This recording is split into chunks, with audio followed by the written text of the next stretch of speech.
Hi, I'm Yashwant. Welcome to the Techie Empire YouTube channel. In this video, I want to talk about the most asked interview question: what are your salary expectations? So whatever the company might be, whether you are a fresher or an experienced, you will be getting this question most frequently.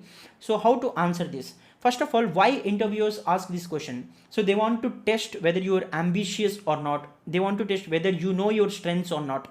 So answering too high or answering too low will create a problem for you. So how to answer it smartly and effectively? So there are two ways to answer it. The first way is answer in such a way that, like, I don't have a fixed number in my mind, but I'm expecting a salary which is fair and balanced to the role I will be working on. So this creates a positive impression because there is no rule that you need to have a fixed number in your mind, but being honest is something which adds value. So you can answer like this because it creates a good impression. And the other way that you can answer is something like this: according to my research, I found that salary range for this role is 60k to 70k. So I'm happy to negotiate in this range based on my qualifications and experience.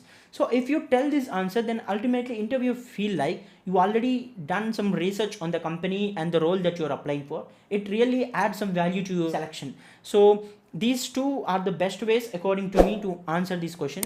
So I hope this really helps you. Thank you for watching. If you are a new visitor to the channel, please subscribe to the channel. Also, if you want someone else to know this, please share this in your network. Thank you.